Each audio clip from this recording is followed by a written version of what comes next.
벤투 감독이 이끄는 축구 대표팀은 26일 서울 월드컵 경기장에서 열린 KB 하나은행 초청 콜롬비아와의 친선 경기에서 2-1로 승리했다. 2017년 11월 이후 다시 친선 경기 상대로 콜롬비아를 만난 한국은 4-1-3-2 포메이션을 가동했다. 손흥민, 황의조가 투톱으로 나서고 이청용과 황인범, 이재성, 그리고 정우영이 중원을 맡는다. 수비라인은 홍철과 김영권, 김민재, 김문환이 꾸렸다. 선발 골키퍼는 조현우. 한국이 먼저 리드를 잡았다. 손흥민은 경기 초반 2번의 슈팅을 시도했으나 아쉽게 득점으로 이어지지는 못했다.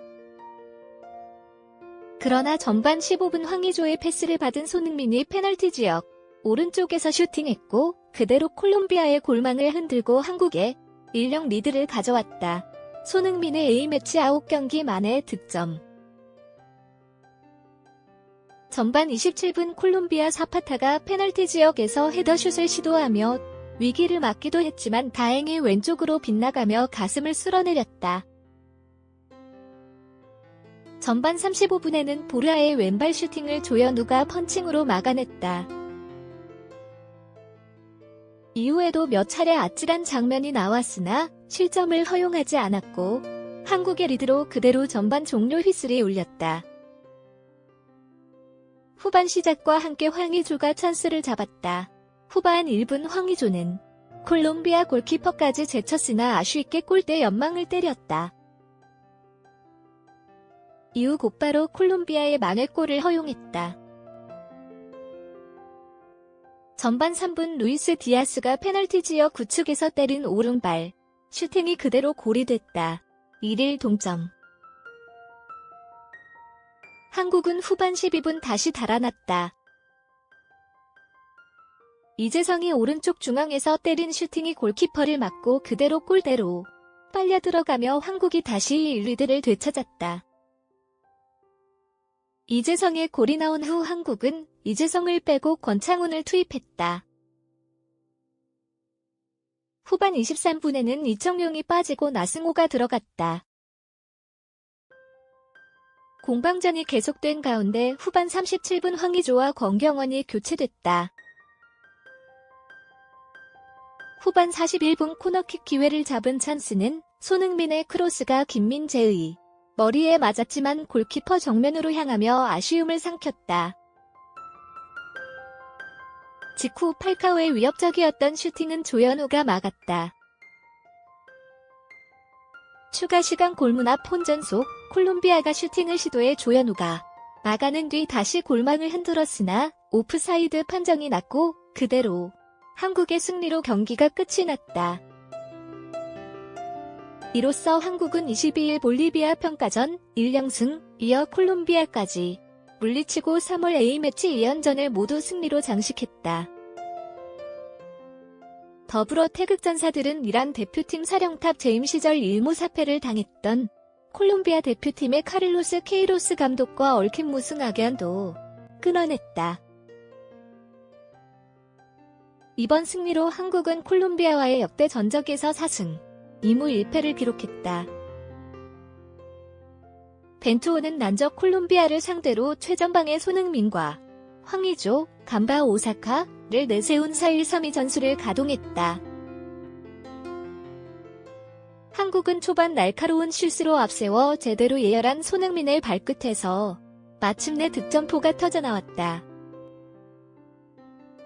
전반 16분 황인범에서 시작된 패스가 황의조의 패스를 거쳐 페널티 지역 오른쪽으로 쇄도한 손흥민에게 전달됐고 손흥민은 강력한 오른발 슛으로 콜롬비아의 골그물을 세차게 흔들었다.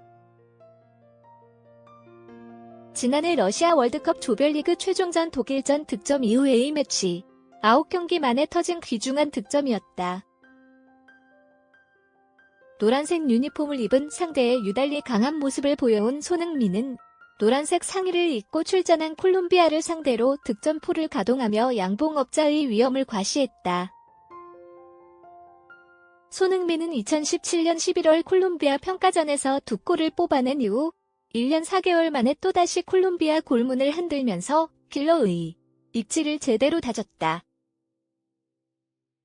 반격에 나선 콜롬비아는 후반 3분 루이스 디아스가 한국의 페널티 지역 왼쪽에서 개인기로 김문환을 따돌리고 오른발 가마차기 슈스로 골대 오른쪽 구석에 볼을 꽂아 승부의 균형을 맞췄다. 잠시 주춤했던 경기 분위기는 이재성이 되살렸다. 이재성은 후반 13분 중원에서 김민재의 패스를 받아 오른쪽 측면에서 중앙으로 쇄도한 뒤 강력한 왼발 슈스로 콜롬비아의 왼쪽 골문을 흔들면서 2일 승리의 마침표를 찍었다. 피파 랭킹 12위인 강팀을 맞아 승리를 거뒀는데 골키퍼 조현우의 활약을 빼놓을 수 없었다. 후반전 콜롬비아의 파상 공세 속에 조현우는 몸을 날려 막으면서 1점 차 승리를 이끌었다. 적장인 카를로스 케이로스 감독도 한국의 골키퍼가 많은 활약을 펼쳤다. 후반에 2차례에서 3차례 기회를 골키퍼가 막아냈다고 칭찬했다. 경기 후 조현우는 공이 많이 올 것이라 생각했다. 항상 자신감을 갖고 훈련했는데 선방으로 팬분들에게 좋은 모습을 보여드린 것 같다며 이겨서 기쁘다. 자신감을 갖고 소속팀으로 돌아갈 수 있을 것 같다고 소감을 말했다. 하지만 스스로에 대한 평가는 박했다. 조현우가 이날 매긴 점수는 100점 만점에 50점. 그는 실점도 했고 미스도 있었다고 설명했다. 사실 조현우는 최근 대표팀에서 출전 기회를 잡는데 어려움을 겪고 있었다. 지난해 러시아 월드컵에서 인상적인 활약을 펼쳤지만 최근에는 김승규, 비셀 코베와의 주전 경쟁에 밀렸다. 이날 경기에 나선 것도 지난해 11월 우즈베키스탄전 이후 8경기 만이다. 이에 조현우는 경기에 못 나가 뛰고 싶었지만 항상 겸손한 마음으로 준비했다. 못 뛰더라도 준비를 잘해왔다. 그렇기 때문에 감독님이 기회를 주신 것 같다며. 김승규 형의 부상은 안타깝지만 다음 소집 때도 좋은 경쟁을 이어가겠다고 각오를 보였다.